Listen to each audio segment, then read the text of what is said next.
Sharon was upset, really mad, especially at me, her husband. I'm Frank Miller. How could I tell she was mad? Simple. While I was driving us back from a party thrown by her friends Anne and Hank Vanderlink, she squeezed herself into the corner of the seat, trying to be as far from me as possible while still in the car, and she had a frown so deep it seemed like it could turn milk bad. Why was she so mad at me? Honestly, I think she had a good reason to be mad because I completely messed up her night. I feel terrible for embarrassing my wife of 10 years and the mother of our 3 kids. I pulled such a boneheaded move. So, what did I do to embarrass her and ruin her night? I grabbed the wrong key. You know, the Vanderlinks throw some wild parties, and my wife suddenly wanted to get in on the action. Unfortunately, I wasn't into it. We'd never been to one of their parties before, but my wife managed to score an invite through a friend of a friend. My wife, who I've been married to for a decade, forgot to mention that this party was different. She didn't tell me beforehand that at this party, all the wives were supposed to throw their house keys into a bowl. Then, the husbands would blindly pick a key and take the corresponding wife to the master suite for a night of, well, you know, not so innocent fun. As the party was winding down, I suddenly realized what was going to happen, and I freaked out. I've never been so mad at Sharon before. I grabbed her arm and took her into the kitchen. Did you know this party was going to end like this? I asked her. She smirked at me. Yeah. And you didn't think to tell me before we came? No, because I knew you wouldn't agree unless you had to. I definitely won't agree, and I always have a choice. Let's leave. We can't leave now. It wouldn't be polite. You'll embarrass me. Plus, it's just for one night. It'll add some excitement to our marriage. I can do without that kind of excitement. Let's leave. We need some excitement, Stan. I need it. Just for one night, I want to be more than just a wife and mother. It's only one night, and it won't happen again. Besides, I already put our key in the bowl, so we can't back out now. No way, it's not too late, I said firmly, grabbing her arm and pulling her back into the living room, where everyone was gathered around the bowl full of keys, ready to pick their partner for the night. Sharon tried to resist, but I let her go and approached the bowl. I wasn't told about this part of the party, I announced loudly. I'm not sharing my wife with any of you. I searched until I found our house key with the red plastic cover, took it out, and faced the surprised group. I wasn't informed about the rules beforehand. I don't believe in cheating, and my marriage vows mean everything to me. Some people grumbled and gave me angry looks, but I didn't care. I looked at my wife, who was furious. Sharon, you have a choice to make right now. Come with me and forget this craziness, or stay and never come home again. I'm leaving. All eyes turned to my wife, who was now red-faced with embarrassment. She hesitated for a moment, then spoke up. I'm sorry for my husband's behavior. I'd love to stay, but I better leave given the circumstances. And with anger and reluctance, she followed me out to the car. You're such a selfish jerk, she yelled at me. How could you embarrass me like that in front of everyone? We'll never get invited back there again. Embarrass you, Sharon? What about how you embarrassed me by not telling me about your plan to be with someone else tonight? Well, you were going to be with another wife, so we both would have had fun. I don't want to be with another woman, Sharon. I reserve that for you. And it's unsettling to hear after 10 years of marriage that you want to be with someone else. It would just be one time, Frank. Out of all the nights we've spent together, it's just one night with someone else. After being a good wife for 10 years, isn't that reasonable? Actually, Sharon, it's not. I can't believe what I'm hearing, but this obviously means a lot to you, doesn't it? Yes, Frank, it does. I've been looking forward to this for weeks. It's my chance to be more than just a wife and mother, to have an adventure, to be admired, and to have some fun with another man for a few hours. Do you mean your night with someone other than your husband? Well, that's a bit blunt, but yeah, that's a big part of it. Probably the biggest part, yeah. I slammed on the brakes, did a U-turn in the street, and raced back to the Vanderlinks' house. Sharon screamed when I turned around. What are you doing, Frank? If spending a night with another man means that much to you, Sharon, then go ahead and do it. I stopped in front of their house. It looked like all the other cars were still there. Looks like you're not too late to join in. Get out, enjoy your night with some random guy. I hope he satisfies you in ways I can't. Frank, it's just something new, an adventure. You're perfect for me, but you know I can't go in there alone. We both have to participate, each with a new partner. I already said I want no part of it, Sharon. I've never cheated on you and won't until we're not married anymore. What does that mean? It means exactly what I said. It's decision time for you, Sharon. So if you're going for it, go be with your cheating friends. They'll definitely welcome a beautiful woman like you into their little scheme, even without her husband. Sharon reached for the door handle, then hesitated. I could tell she was thinking hard. Her tone softened. Would you pick me up tomorrow morning, Frank? You know, from wherever I end up, I'll call and let you know. It would mean a lot to me. Not a chance, but I'm sure your new guy will give you a ride after spending the night with you. You're making it sound so bad, Frank. He won't be my lover, just someone I'm having closeness with for one night. I love you, Frank. You're the only man for me. Do you really believe that? There's no way you could love me and do what you're planning. Let me get this straight. You just want someone new for intimacy, right? You want a new guy to impregnate you? That's harsh, Frank. You know I'm on birth control, so I won't get pregnant. It's just one night with someone new. It'll be thrilling. Ever wondered what it's like to be with someone new? Just a new experience with different feelings. Everything fresh. Trust me, it'll spice things up for us. Enjoy your time with someone new, Sharon. I hope you realize what you're doing. It's only one night, Frank. That's not asking too much. Even a moment is too much. We have the rest of our lives together. We won't have anything together if you go through with this. You're blowing this out of proportion, Frank. I won't let you ruin this night for me. I just want a little time with someone new, and you're not going to stop me. I'm going through with it, and you need to accept it. Got it? Tomorrow morning, I'll be back. And I'll make you forget all about this. Tomorrow you'll be in the past.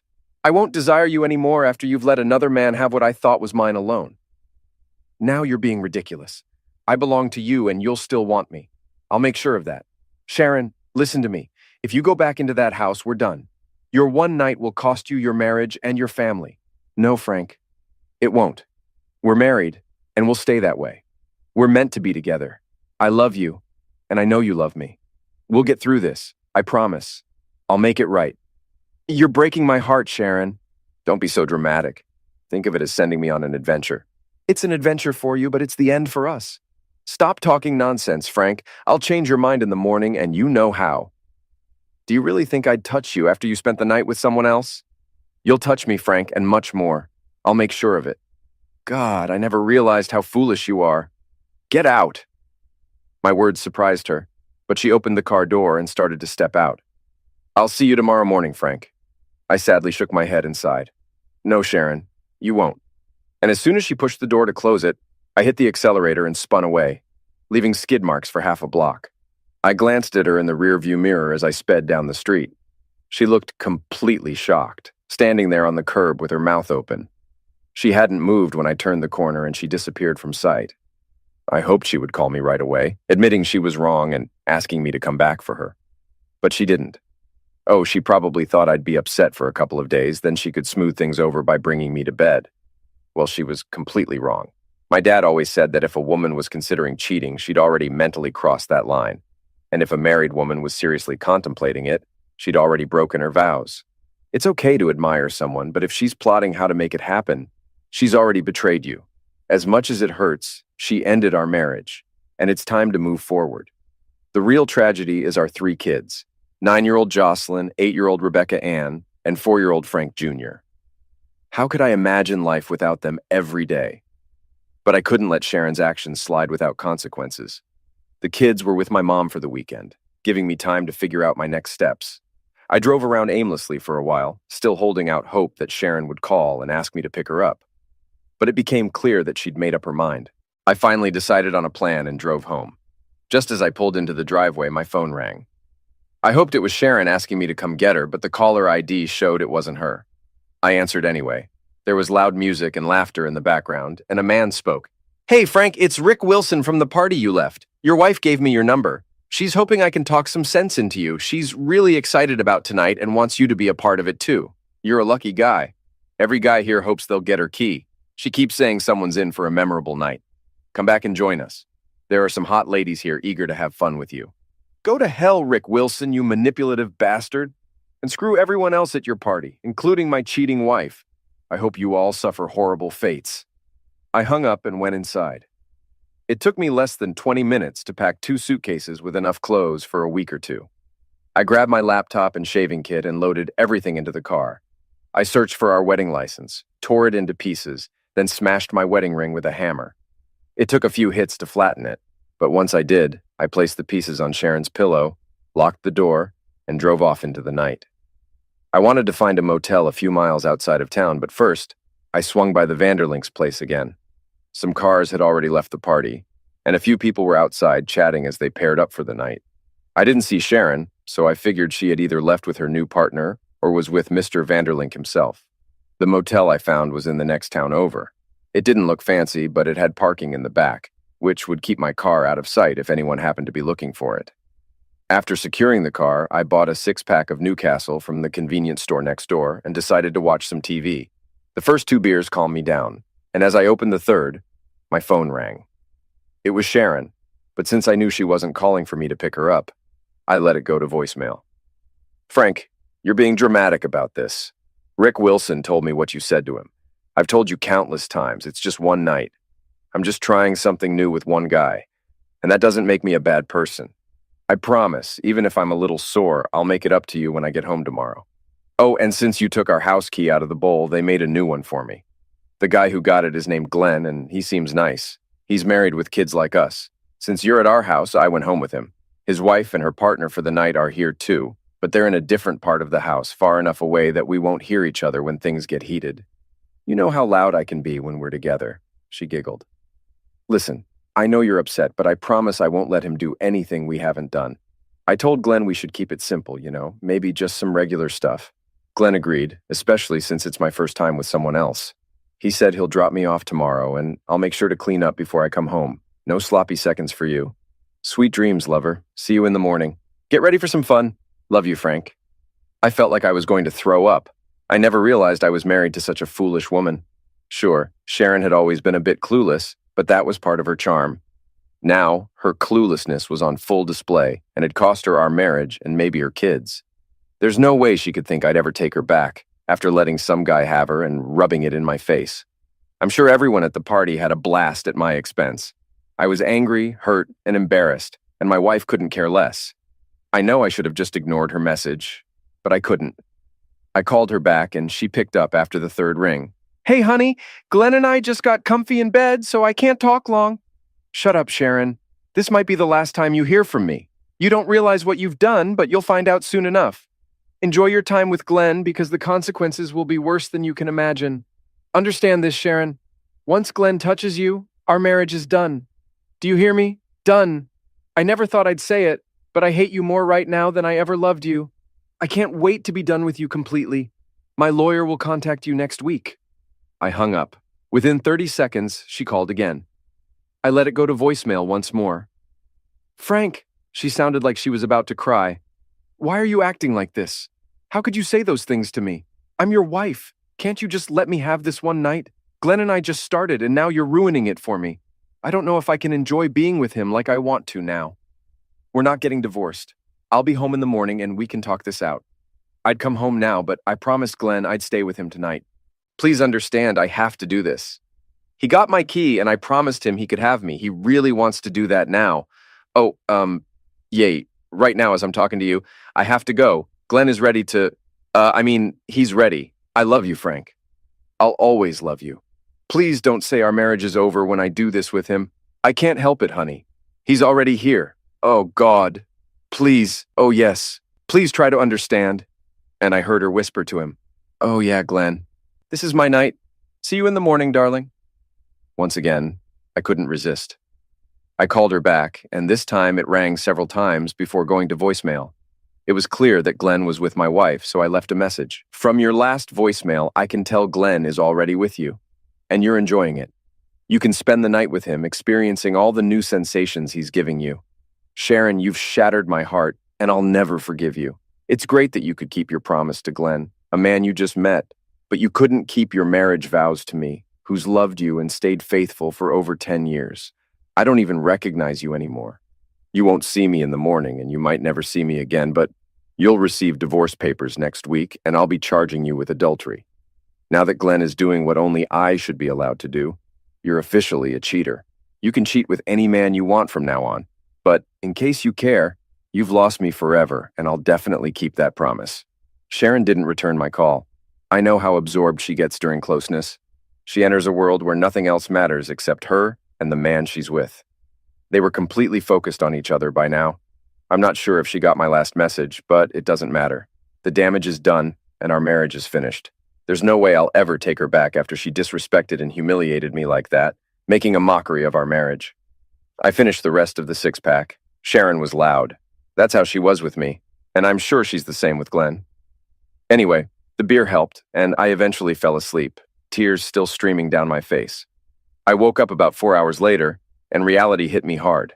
My wife had taken a lover, and now I needed to figure out how to protect my kids, get her out of my life, and make everyone at that party as miserable as possible. We live in Biloxi, Mississippi, a beautiful town on the Gulf of Mexico. Since Mississippi allows divorce based on adultery, I could avoid paying alimony and maybe even get custody of my children. I needed a top-notch lawyer, and I needed one fast. I took a shower and changed clothes. At 7:30, I called my mother to fill her in on what was happening. She was just as surprised as I was about Sharon's actions. She had the kids for the weekend and assured me she wouldn't say anything to them. I told her I'd pick them up once I had a plan. I assumed Sharon would likely get custody, at least for now. It's hard to admit, but she's been a good mother and wife up until last night. After I hung up with my mom, I went to the diner nearby for breakfast. As I was parking and heading towards the door, my phone rang. It was Sharon. I debated answering, but decided against it, letting it go to voicemail.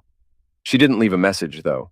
Instead, she called back immediately, repeatedly until she finally left a message, sobbing. "Frank, answer the damn phone. Talk to me. What do you mean I may never see you again? And what's all this talk about divorce papers? You can't leave me, Frank. We have 3 precious kids who need us both. Why did you tear up our marriage license and smash your wedding ring? I gave you that ring on our wedding day and you promised to wear it forever. It's a symbol of our eternal love. I knew you'd be a bit upset with me, but I never expected you to go this far. Frank, I love you deeply, but I really needed that special night with Glenn. It meant a lot to me. He made me feel alive and young again. I forgot how exhilarating it is to laugh and scream at the same time.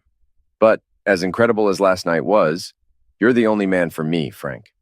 I know how to make it up to you and ease your hurt feelings.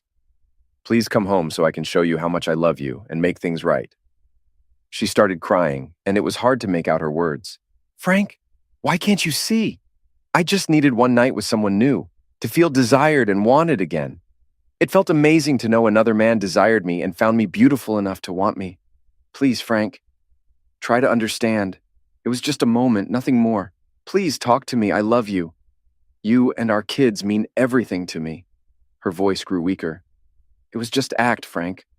Oh God, we just had closeness. That's all, Frank. We just did it." And she continued sobbing until the message ended. I stood outside the diner, completely stunned. Had Sharon been harboring these feelings throughout our entire marriage, and now, in her mid-30s, they suddenly surfaced? Sharon is still as beautiful as ever, standing at 5'5", weighing 130 pounds, with dark blonde hair that falls to her shoulders and light blue eyes. She has a fantastic figure. Her breasts aren't too big or too small, and while her hips may be a bit wider after having 3 kids, she still turns heads wherever she goes. So, what's this nonsense about needing to feel desired by another man? I've always shown her how much I love and desire her. I surprise her with flowers, take her out on dates at least once a week, and tell her every day how beautiful she is and how much I love her. Until last night, our bed life had been amazing. Or so I thought. We made love at least 3 times a week, and I always made sure she had 1 or more peeks. What did I miss? I'd lost my appetite, but I went into the diner anyway. I found an empty table and ordered scrambled eggs, toast, and black coffee. I barely touched my breakfast, but drank at least 6 cups of coffee. I'd never felt so lost, empty, and devastated in my life. I'd heard people say they wished they were dead, and now I understood what they meant. The only thing keeping me going was the thought of my children. I had to live for them. I had to navigate through this living nightmare that Sharon had created and build a future for them. That thought alone filled me with determination. I would persevere. I just needed to figure out how. Sharon called my phone about 20 times that day, but I always let it go to voicemail. She pleaded with me to understand, but not once did she apologize for her actions. She never admitted to making a mistake. Instead, she insisted that she needed that one night and that it was my responsibility to support her. They only had closeness 3 times that night, and once more in the morning. She mentioned being worried that she hadn't turned her phone off in time, and I might have overheard them the first time, right as Glenn did his job. She hoped I hadn't heard too much. She really knew how to hurt me deeply. I couldn't believe she could be so foolish. However, on the bright side, I now had solid audio evidence of her infidelity to use against her in court. While I wasn't sure if it would be sufficient, the recordings were very convincing and left no room for doubt. I planned to find a good lawyer the next day and gather all the necessary information. I visited my children at my mom's place. She told me Sharon had already called to check on the kids and ask about my whereabouts. Mom explained I was upset about what had happened and didn't want to see or talk to Sharon. Apparently, Sharon started crying, saying I didn't understand. Mom told her no man would understand a wife flaunting an affair in her husband's face.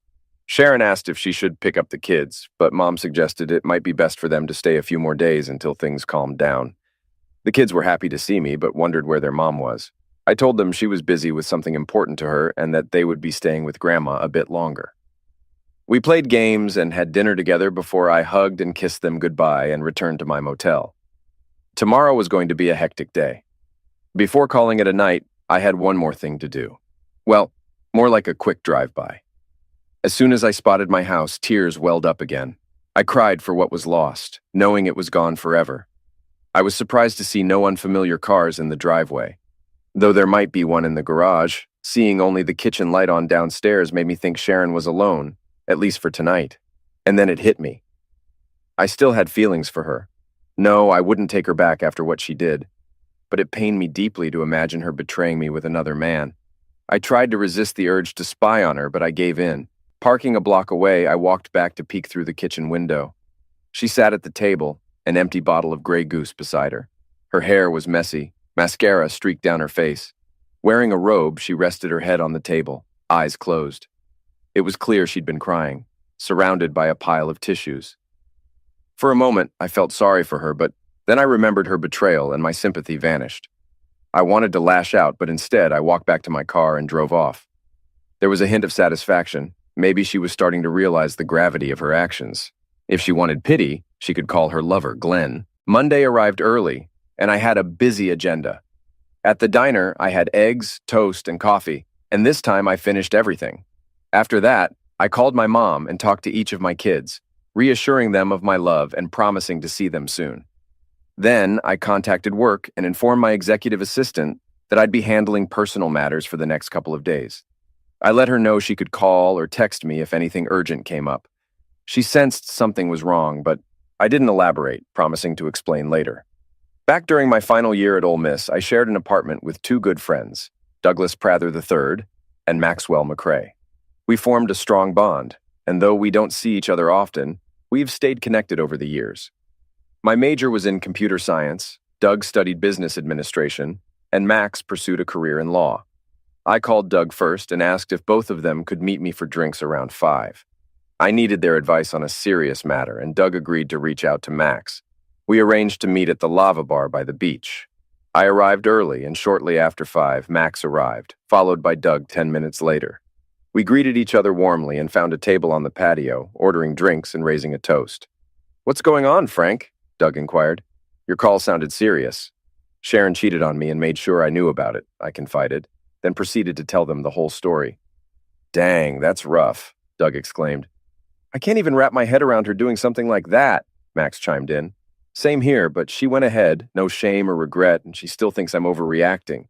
Can you believe that? So what's your plan?" Max inquired. "I want a divorce, and I want to teach Glenn a lesson, whoever he is, along with the other jerks at the party.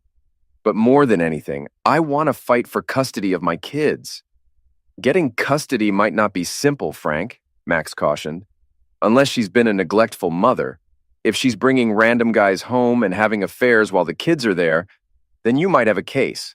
Otherwise, if she's generally a good mom, she'll likely get custody, and you'll be on the hook for child support."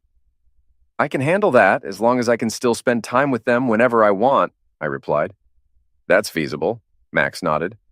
"The courts usually prefer both parents involved in raising the kids, if they're both fit parents." "What about finances?" Doug asked. "Sharon stays home with the kids, and you're likely making a good 6-figure salary. What's in your accounts? Checking, savings, investments, 401ks, IRAs?" "I've got all of that, and when you add it up, it's probably around 700 or 800 grand, maybe a bit more." "The court will likely split that evenly, give Sharon the house and custody. But if you can prove she cheated, which Seems like you've got a good case. You might not have to pay alimony, Max explained. Do you happen to know a really good divorce lawyer? As a matter of fact, one of the partners at my firm is one of the top family law attorneys in Mississippi. Her name is Maddie Simmons. Want me to set up a meeting for you? Absolutely. The sooner the better. In the meantime, Doug suggested, I'll see what I can do to safeguard some of your finances. Send me all the details on every dollar you've got, and I'll start working on it. We raised our glasses once more, had a couple more drinks, and bid each other goodnight. Suddenly, I felt better than I had since this whole ordeal began. As I drove back to my motel, my mind racing with all the tasks ahead, my phone rang. It was Sharon. After a brief hesitation, I pulled over to answer. What's up, Sharon? I asked, getting straight to the point. What do you think I want, Frank? I want my husband back home where he belongs. I could hear the tears in her voice. Well, unfortunately for you, your little escapade with Glenn makes it impossible for me to ever come back home again, I replied firmly. She burst into tears. Don't say that, Frank. Don't you dare. It was just one night away from you after 10 years. And that's not enough for a divorce. Think again. Adultery is definitely grounds for divorce in Mississippi. Why do you keep calling it adultery? It was just one night with someone new, just a fling. When a married woman sleeps with someone new, whether it's for a night or a second, it's adultery. I warned you the moment Glenn got with you, and I meant every word. Oh, God, please, Frank, you can't do this to me. You brought this upon yourself, Sharon. What happened to you? Are you on pills? Did you have a mental breakdown, or are you just unbelievably foolish? It seems like you were so fixated on the idea of being with another man that you didn't care about our kids or what I wanted. You just had to do it. Well, you did. And now you have to face the consequences. I thought we were truly happy, with a nice home, 3 great kids, and a wonderful bed life. And then you tore it all apart by sleeping with a stranger and throwing it in my face. We were always happy, Frank, and we're happy now. I just wanted to see what it was like to be with another man for one night in our long life together. Just to experience someone new with no harm done, that's all. No harm? You don't grasp the extent of the damage you've caused. In one night, you've completely shattered our family due to your selfishness. You've torn our lives apart, leaving them in irreparable pieces. First off, Sharon, you've broken my heart, showing blatant disregard for my feelings. Remember me, your husband, the one who has loved you unconditionally since the day we met, the man who works tirelessly every day to provide the life you desire for you and the kids. You betrayed me to be with a stranger, disregarding the vows we made a decade ago. You pledged your body to me in front of our families, friends, and before God. Yet, last night you made it clear that you would do as you pleased, regardless of my pleas. Essentially, you told me to go to hell, insisting on doing whatever you wanted without considering my feelings. I never intended for it to come across like that, Frank. I don't know why, but I didn't realize I was hurting you. I just wanted to try something new. I love you. It wasn't about you. It was something I felt I needed. And that's where you went wrong. You disregarded your husband entirely. Your night with Glenn was solely about you and him, with no regard for me or our children. I felt I deserved a special night just for myself. Well, congratulations, Your Majesty. You got your special night, but it cost you your marriage to me and probably damaged your reputation with family and friends. Maybe someday I'll forgive, but I'll never forget, and I'll make sure everyone knows what you've done. You called me a big baby for being upset about your adultery. Let's see how you handle it when everyone hears you admit to letting Glenn have you 4 times while you both pleasured each other twice. Oh no, Frank. Please, you can't do that. My parents would be devastated. Sorry, Sharon, you should have thought about that before you acted. You made your bed, now you have to lie in it. You seem to think what you did is no big deal, like getting a traffic ticket or forgetting to return a library book.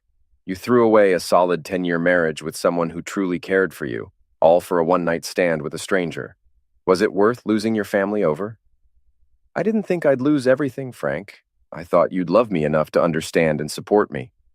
No sane person would support their spouse having an affair just because they wanted something new for a night. It doesn't work like that, and you should have known better. What were you thinking, Sharon? What made you do it? I didn't think it would bother you that much. Seriously, Frank, what's the big deal about me sleeping with another guy a few times? It didn't change anything down there. It's still yours, waiting for you to reclaim. And what I did with Glenn last night doesn't mean I love you any less. I heard about couples swapping partners at the Vanderlinks, and it just clicked with me.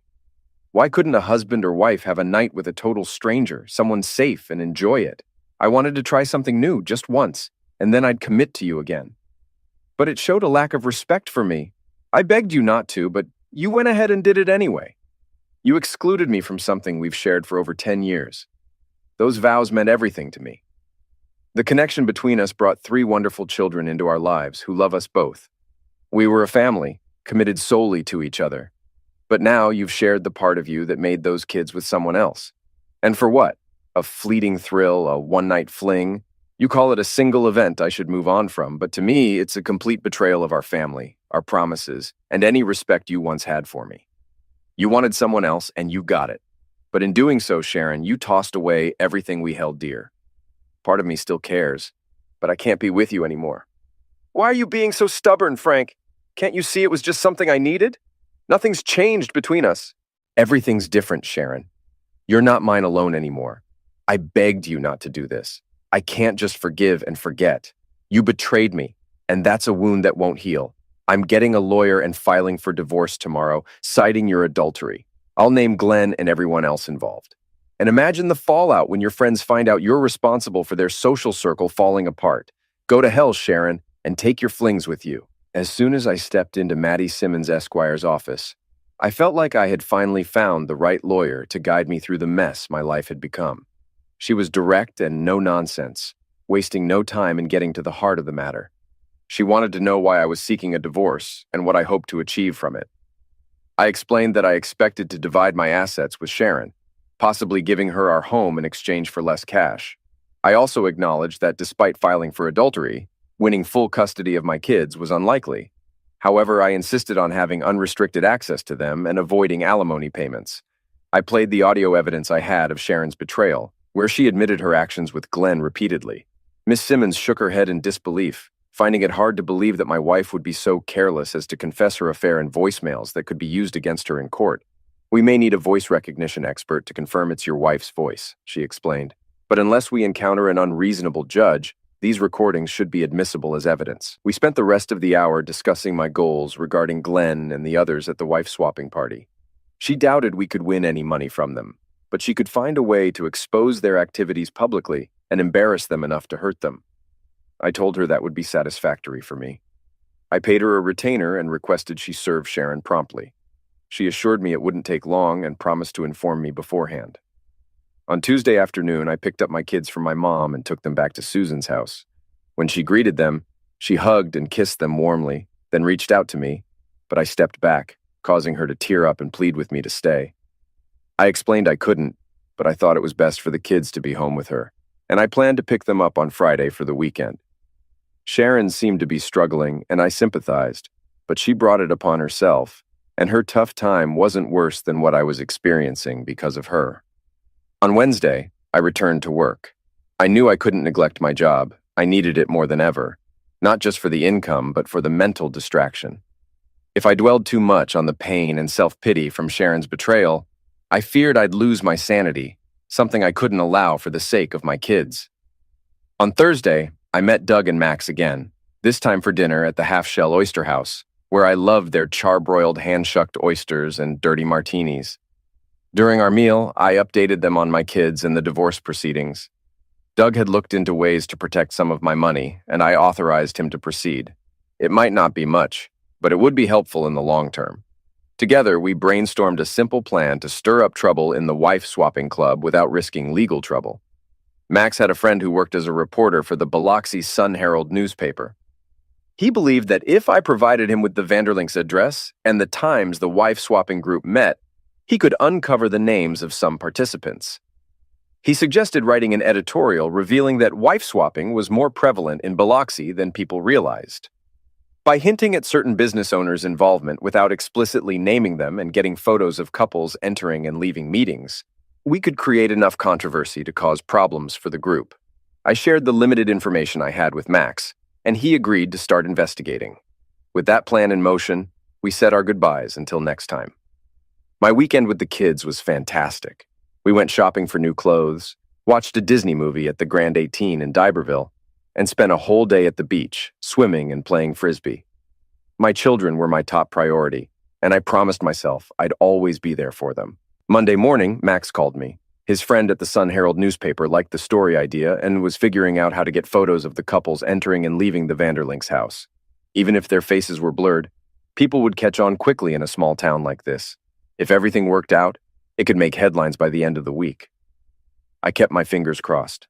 Sharon kept calling, begging me to come back home, promising she'd do anything to make things right. But she never once apologized or admitted her mistake. On Wednesday, my lawyer informed me that Sharon would be served at our home Friday morning. Then Doug told me he found a way to protect about a third of my money by putting it in my kids' names.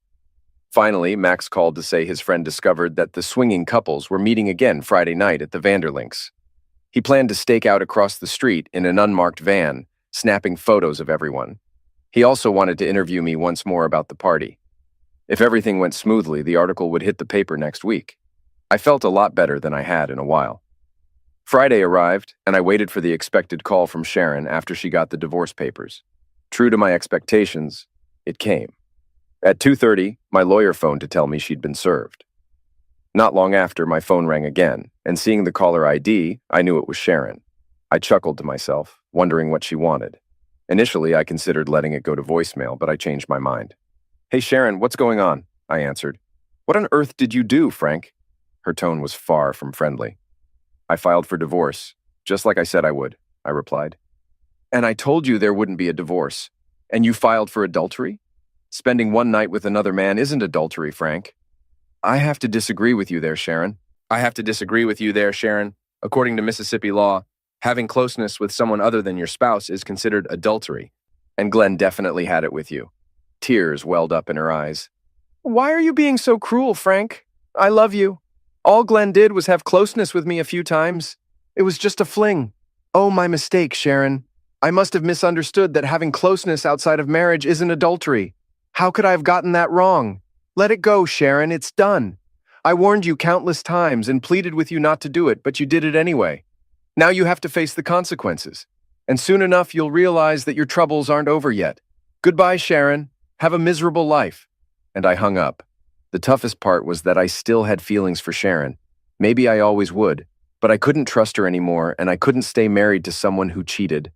I knew I shouldn't go to the Vanderlinks on Friday night, but I couldn't resist driving by once to see what was going on. I also wanted to check if Sharon's car was there, even though I doubted she'd attend the party this time. Her car wasn't there, but she could have gone with someone else.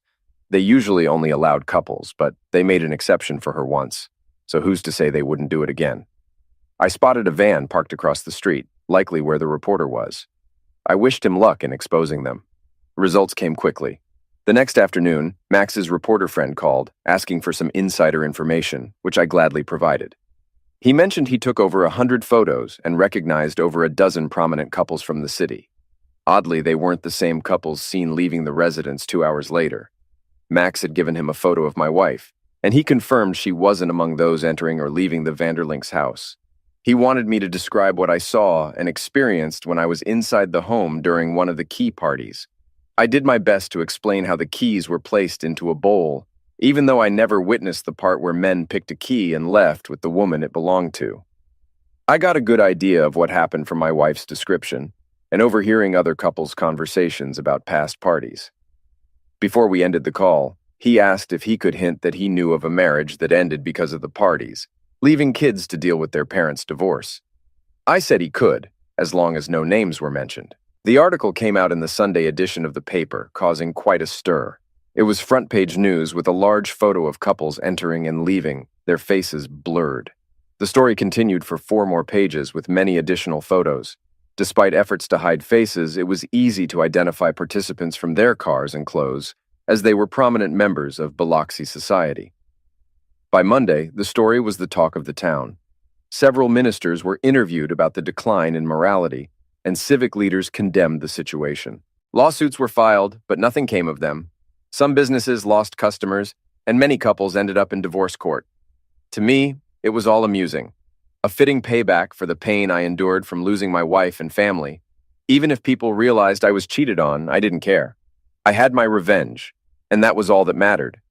Sharon kept trying to win me back for months, but I was firm in my decision. The divorce went through and I got joint custody of our kids. We split the time with them, when I have them for the month. Sharon gets them on weekends, and vice versa. It's not ideal, but we're managing. Since Sharon didn't contest anything in the divorce, I decided not to share the recordings of her confessing her affair with her family or friends. As for the couples involved in the key parties, some ended up divorcing and leaving town, maybe because of the scandal. Sharon has started dating again, though I'm not sure she fully understands why her actions hurt me so much. But that's her problem now, and I wish her future husband luck. I've gone on dates with a few nice women, but I haven't found the right one to settle down with yet. Some have suggested moving in together, but I'm still cautious about giving a woman a key to my place.